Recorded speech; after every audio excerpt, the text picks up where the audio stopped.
If you owned a retail physical store and somebody walked in and started testing credit cards or stole cash from your cash register, you'd probably do something about it. You'd install cameras, you'd install an alarm, you'd get a better lock for your doors, you'd protect your business.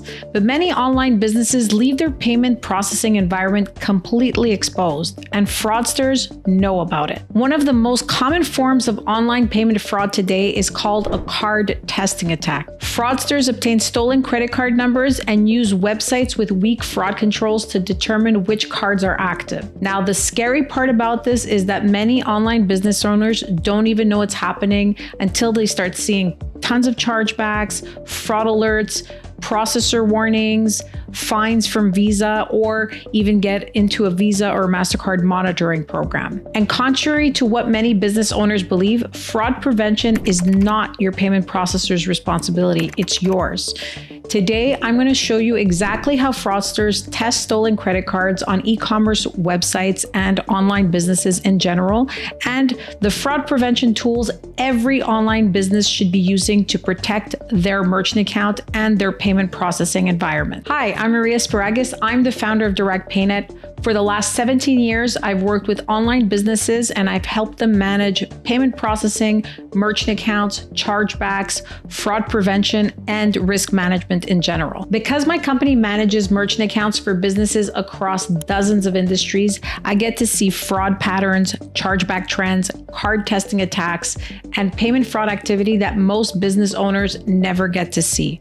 And one thing I've learned is that many fraud attacks can be prevented with just a few simple settings that merchants either don't know about or never configure in their payment gateway. For today's video, I'll be using the NMI gateway as an example, but virtually every single payment gateway has similar fraud prevention tools available. So just go into your gateway and have a look at somewhere where it says fraud or fraud prevention, and you'll see the exact same tools that I'm going to be showing in the NMI gateway.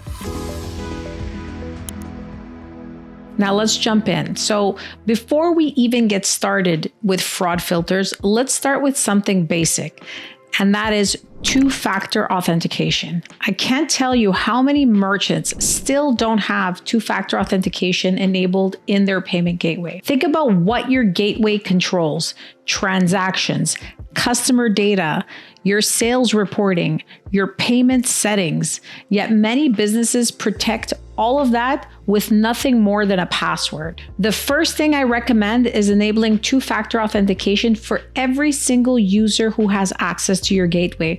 Regardless of what they're in the gateway for or what access they have, they need to make sure that two-factor authentication is active when they log in.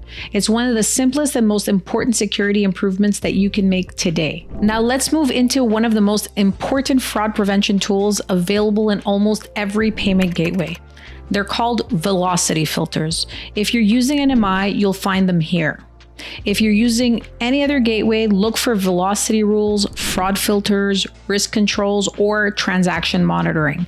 The concept is the same regardless of the gateway that you use. A velocity filter simply limits how many times a specific action can occur within a certain time frame. This is one of the easiest ways to stop card testing attack. So let's look at a few examples. The first one is credit card velocity. How many times should the same credit card be allowed to run through your website within a certain time frame? Now, the time frame that I usually recommend is a daily limit. If somebody's trying to fraud your environment, they want to try to do it quickly, so they may try 5, 10, 15 times within the span of an hour. So if you limit certain transaction counts, for example, for one day, that will get them to just go elsewhere because it'll take too long for them to test on your site. Now, for most businesses, 1, 2, maybe up to 5 attempts is reasonable within one 24-hour period.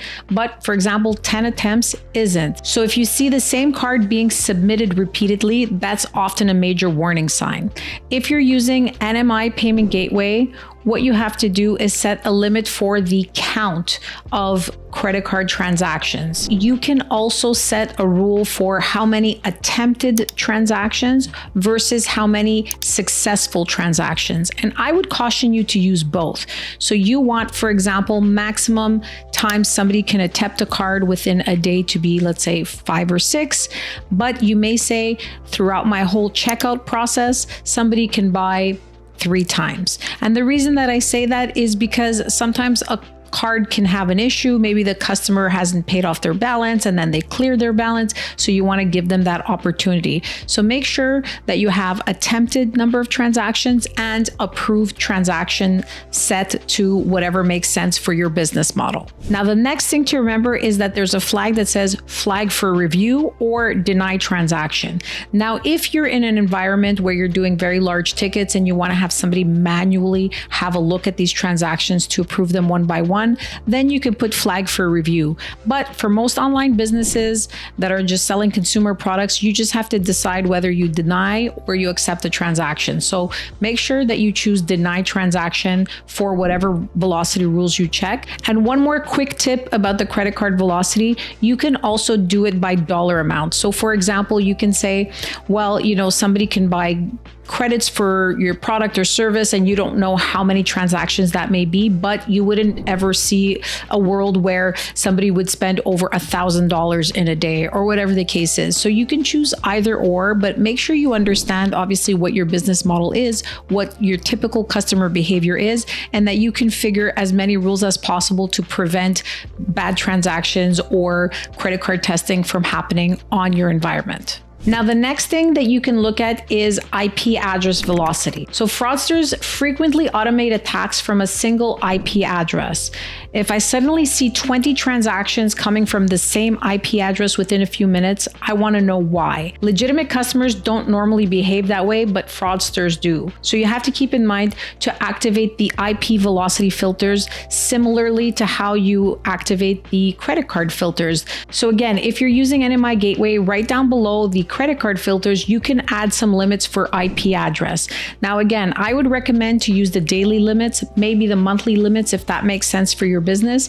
But if you prevent, for example, somebody from coming over 5 times in a day, odds are that fraudster is going to leave and he's going to go to another website or business that is allowing him to just, go crazy and test a million cards. So it's important that you put some daily limits either for number of transactions or for transaction amounts, like the maximum amount somebody can spend per IP per day, and then you can configure. Now, the important thing to know within NMI, you can take a look at these velocity checks and make sure that, they still work for your business and you can change them. So if you scroll down all the way down below, you will see all the rules that you set and you can delete them and reconfigure them if needed. Now, one thing to keep in mind about transaction amount velocity. So many fraudsters run small authorizations, $1, $5, $10.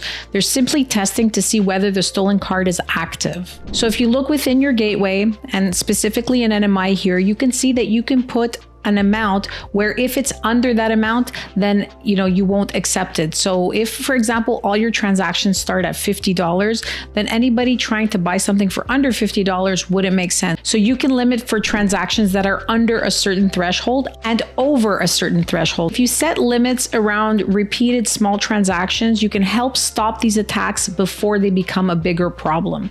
And if you set up a maximum transaction amount, then you can avoid even bigger headaches. For example, if somebody tries to attempt a $5,000 transaction, then, collects the money and does a chargeback. So that's very, very important that you look at both the minimum and the maximum amount transaction and that you set limits for these depending on your business model. Now, remember, the goal isn't to stop good customers. The goal is to stop behavior that doesn't look like a normal customer. And just as a quick reminder, remember that you want to deny these transactions instead of awaiting authorization, especially if you're in a business to consumer type of environment. You don't want to slow things down or have lists of transactions that somebody has to go through and approve.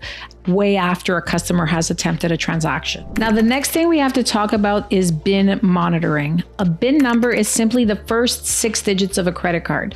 Those 6 digits identify the issuing bank and the card type.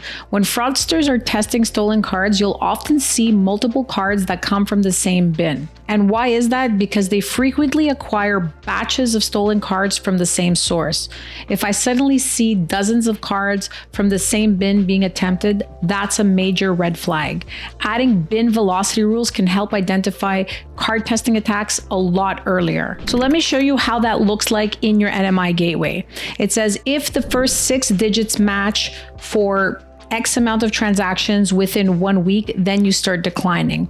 Now, this really depends on your business and it depends how big your business is, but usually you can put something like 25 or 50 because the odds of, more than 50 customers coming from the same BIN are very rare unless you're really marketing in one specific zip code. Then that could be, one reason that you don't use this specific feature or you allow a lot more. But if you're just an online business advertising pretty much everywhere, not really focused in one specific sub-market, then it's very important that you put something there. And as I said, for starters, you can start with 50 and then you can investigate and maybe bring that down to 25. Now, another setting that I strongly recommend is limiting how many cards can be used with the same email address. Think about a legitimate customer. Most people have 1, 2, or 3 cards. But if the same email address suddenly tries 6, 8, or 10 different cards, well, that's not normal behavior. That's often a fraudster cycling through stolen credit cards, trying to find ones that work. So a simple fraud rule here can eliminate a surprising amount of fraud. And within your NMI gateway, you'll see it right over here. So it says if a user changes cards over X amount of time. Now, most users have, 2, 3, or 4 credit cards. So you need to put a number in there that makes sense for your business. But typically limiting up to 5 will really cover most scenarios and it will eliminate over 5 attempts from a fraudster. So you're at least limiting the scope of somebody trying multiple cards without changing their email address. Now, the next thing that's really important is country filtering. This is one that is very, very simple. If you don't sell to a specific country, then block it. Every country you leave open becomes another potential attack surface. So this doesn't mean that you should block legitimate customers, but if your business only serves North America and you never sell into certain regions, there may be little reason to accept transactions from those locations. Reducing exposure can dramatically reduce fraud attempts. So make sure you take a look at where you sell and where you don't. And if you don't sell in a specific market, just add it to this section. For example, if you're working with NMI, for all the countries that you don't accept transactions from. And this is especially important if you're selling a physical product. I mean, if you're not shipping outside, for example, the US, then what is the point of having transactions from other countries? Another tool I recommend is using both your blacklist and your whitelist. So most payment gateways have this feature enabled, and a whitelist allows trusted customers to bypass certain fraud controls. So this can be useful for repeat customers or larger clients who may occasionally trigger fraud rules. A blacklist allows you to block customers you never want processing again. So for example, customers who repeatedly charge back, customers who abuse your policies, customers who engage in suspicious activity or ask for refunds multiple times, and customers who engage in suspicious activity or may ask for refunds multiple times. And here's an important tip about this one. Don't just block the card number. So there are some settings where you can block card numbers from buying from you, but you can also block email addresses as well if you'd like. So that way, if a customer changes their credit cards, they can't keep buying from you with that same email address. Now, the one thing you need to keep in mind is that fraud prevention isn't about creating one perfect rule. It's about creating layers of protection. Just like a physical business uses locks, cameras, alarms, procedures, an online business should use multiple fraud controls working together. So you need your two-factor authentication, you need your velocity rules, your BIN monitoring, your country controls, your blacklists, and even your whitelist. None of these settings are perfect by themselves, but together they can dramatically reduce payment fraud, card testing attacks, chargebacks, and risks to your merchant account and your payment processing.